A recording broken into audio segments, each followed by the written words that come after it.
Halo semuanya, Om Swastiastu, Assalamualaikum warahmatullahi wabarakatuh, Shalom, Namo Buddhaya, dan salam sejahtera bagi kita semua. Kami dari kelompok 29 pada mata kuliah Komunikasi Data dan Jaringan Komputer akan memaparkan laporan analisis jaringan pada Fakultas Kelautan dan Perikanan.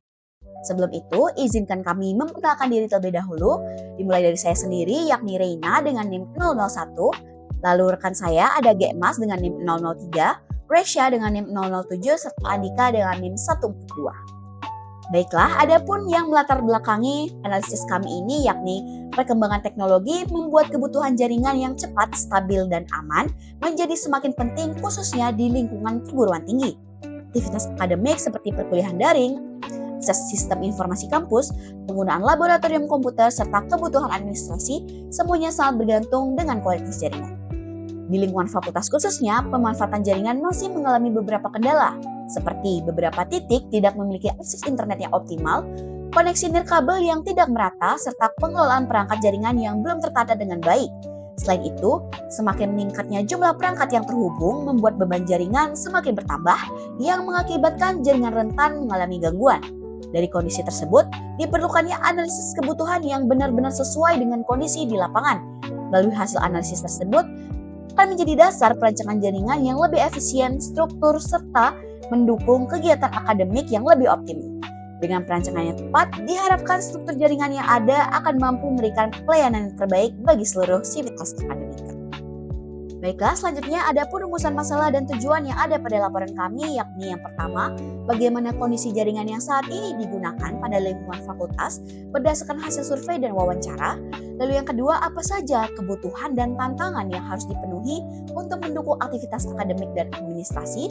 Yang ketiga, bagaimana rancangan topologi jaringan fisik dan logikal yang sesuai dengan kebutuhan tersebut. Yang keempat, bagaimana perencanaan pengalamatan IP dengan metode VLSM agar distribusi jaringan lebih efisien dan terstruktur. Lalu yang terakhir, perangkat jaringan apa saja yang diperlukan serta bagaimana penempatan yang paling tepat. Selanjutnya ada pun tujuannya, yakni yang pertama, mengidentifikasi kondisi nyata infrastruktur jaringan melalui survei langsung dan wawancara. Yang kedua, menganalisis kebutuhan dan tantangan yang harus dipenuhi untuk mendukung aktivitas akademik dan administrasi. Yang ketiga, menyusun rancangan topologi jaringan fisik dan logikal yang mampu meningkatkan performa dan keandalan koneksi. Yang keempat, merancang skema IP addressing menggunakan VLSM agar distribusi jaringan lebih efisien dan terstruktur. Lalu yang terakhir, menentukan spesifikasi perangkat keras dan tata letak untuk mendukung implementasi jaringan secara optimal. Perkenalkan, saya Andika dengan NIM akhir 142. Jadi, sebelum kita mengetahui seperti apa keadaan jaringan di lingkungan fakultas yang kami kunjungi, yaitu FKP, kita mengadakan survei. Jadi apa aja yang kita cari atau melihat? Jadi kita pertama melihat peninjauan titik akses internet, perangkat jaringan yang terpasang, terus juga melihat kualitas koneksi di beberapa ruangan seperti laboratorium, ruang kelas, area staf, dan fasilitas umum. Dan juga kita mengadakan wawancara kepada mahasiswa dan serta pegawai yang ada di sana untuk mengetahui pengalaman penggunaan jaringan sehari-hari.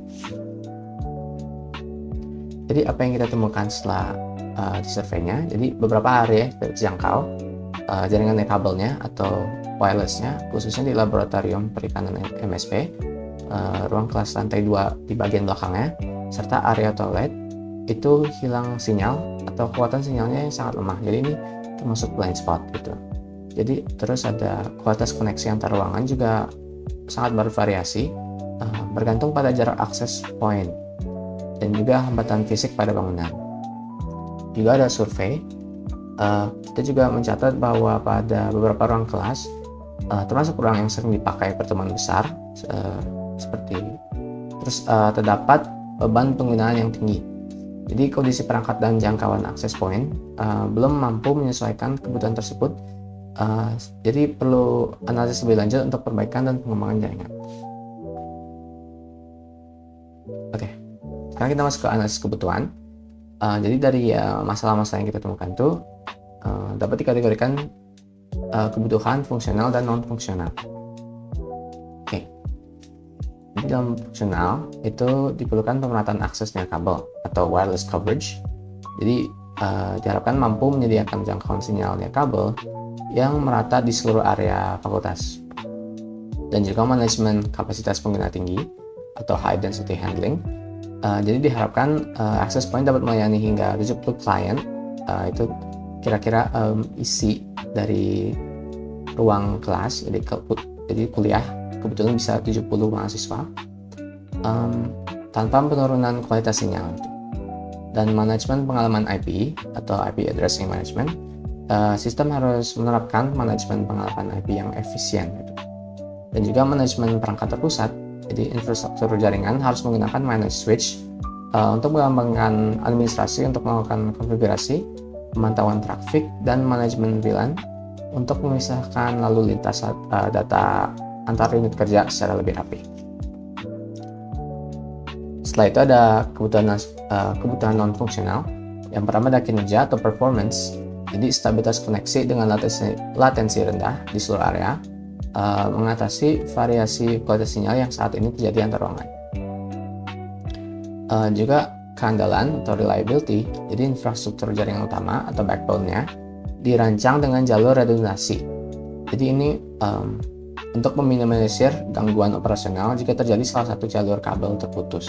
Jadi walaupun dari kabel putus, tetap bisa mengakses kepada jalur lain gitu.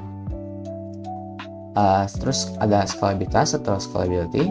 Jadi arsitektur jaringan juga mudah untuk menambahkan perangkat baru tanpa harus perlu merombak infrastruktur utama secara menyeluruh. Terus ada keamanan atau security, itu mencakup penerapan pemisahan segmen jaringan atau subnetting antar unit kerja untuk mencegah akses yang tidak sah gitu. Terus juga kemudahan pengelolaan atau manageability, jadi tata letak dan konfigurasi perangkat harus terstruktur rapi untuk memudahkan proses evaluasi dan perawatan rutin. Perkenalkan, saya Getmas dengan NIM belakang 003. Bagian selanjutnya yaitu deskripsi proyek. Proyek ini dibuat dengan tujuan merancang ulang jaringan komputer di lingkungan Fakultas Kelautan dan Perikanan atau FKP berdasarkan hasil survei kami langsung ke lapangan. Pengumpulan data kami mulai dengan mengumpulkan informasi dengan mengamati langsung, mencatat perangkat jaringan yang tersedia, serta mewawancarai mahasiswa dan juga pegawai yang menggunakan jaringan setiap harinya.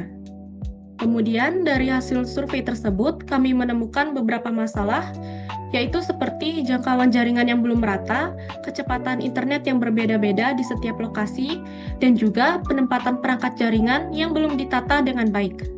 Maka dari itu, kami menyusun proyek ini dengan rancangan jaringan yang lebih rapi sesuai kebutuhan. Perancangan meliputi pembuatan topologi jaringan secara fisik dan logis yang disesuaikan dengan kegiatan akademik di FKP. Perancangan ini juga membagi alamat IP dengan metode VLSM agar penataan jaringan lebih efisien dan mudah dikelola. Selain itu, pemilihan perangkat jaringan seperti router, switch, dan juga access point diperhitungkan agar jaringan dapat bekerja dengan baik. Kemudian, proyek ini menunjukkan pentingnya keamanan jaringan untuk melindungi data akademik dan administrasi FKP. Setiap bagian rancangan mempertimbangkan kestabilan, kemudahan perawatan, serta masih dapat dikembangkan apabila nantinya dibutuhkan. Dan dengan adanya rancangan ini, diharapkan FKP dapat memiliki jaringan yang lebih stabil, cepat, dan dapat meningkatkan jumlah pengguna maupun perangkat. Baik, bagian selanjutnya akan dijelaskan oleh rekan saya.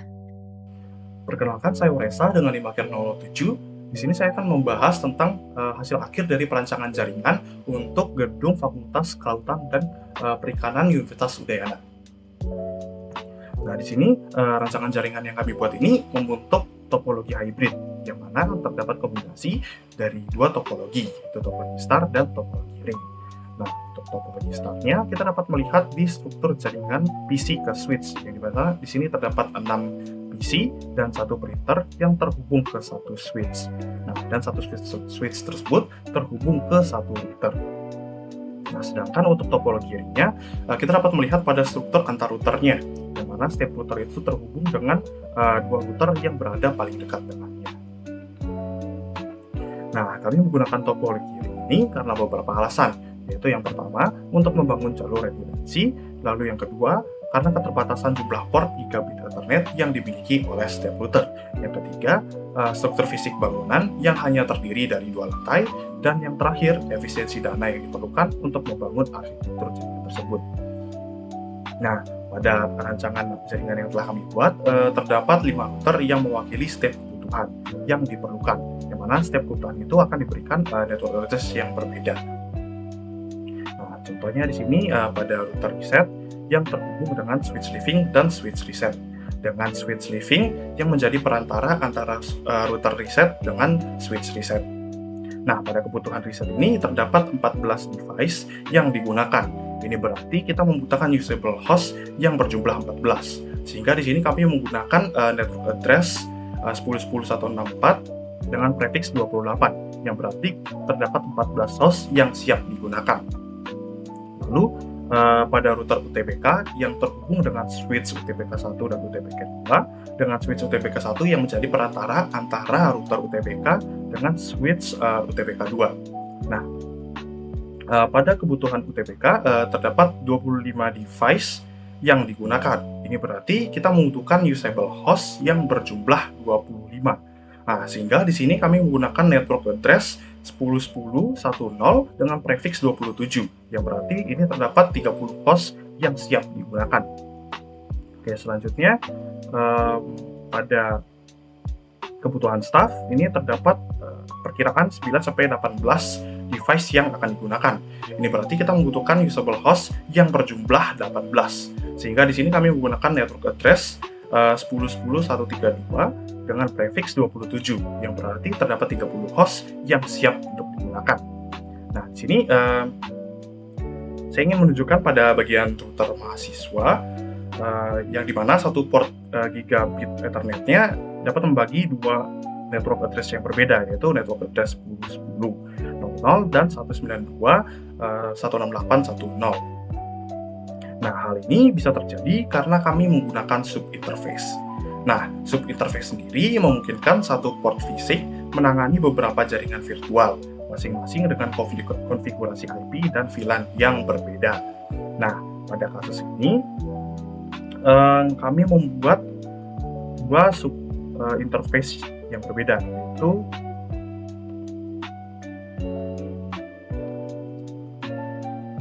yaitu Gigabit Ethernet 00.10 untuk VLAN 10 dan Gigabit Ethernet 00.20 untuk VLAN 20. Nah, Gigabit Ethernet 00.10 ini bertugas untuk menghandle network address 10.10.10 untuk jaringan LAN, dan Gigabit Ethernet 00.20 ini bertugas untuk menghandle network address 192.168.1.0 untuk jaringan wireless. Oke. Nah, pada rancangan ini juga kami memiliki satu router core yang menjadi penghubung antara jaringan gedung FKP dengan jaringan USB, yang mana ini memungkinkan device yang ada pada gedung FKP dapat mengakses internet. Nah, saya akan memberikan contoh, misalnya pada satu PC, kita langsung ke desktop, lalu ke web browser, lalu kita akan memasukkan URL-nya. Nah, di sini jika kita sudah mengakses halaman welcome dari Cisco Packet Tracer-nya, ini berarti kita berhasil terkonek ke servernya. Oke, jadi tadi dari jaringan yang kita buat, kita menyusun rancangan anggaran biaya. Yang pertama yang digunakan adalah Cisco ESR 4331 yang jumlahnya 1 dengan harga satuan 52 juta. Juga Cisco 2911 ini router jumlah 4 dengan harga satuan 37 juta 938.000. Habis itu ada Cisco Catalyst 2960S Series 4, ini jumlahnya 7. Ini dengan harga satuan 1.480.000. Habis itu ada Cisco Business 150AX Access Point, ini dengan 5 jumlah dengan harga satuan 2.500.000. Nah, dengan harga total keseluruhan itu 226.612.000. Sekian dari video laporan kami. Kami ucapkan terima kasih.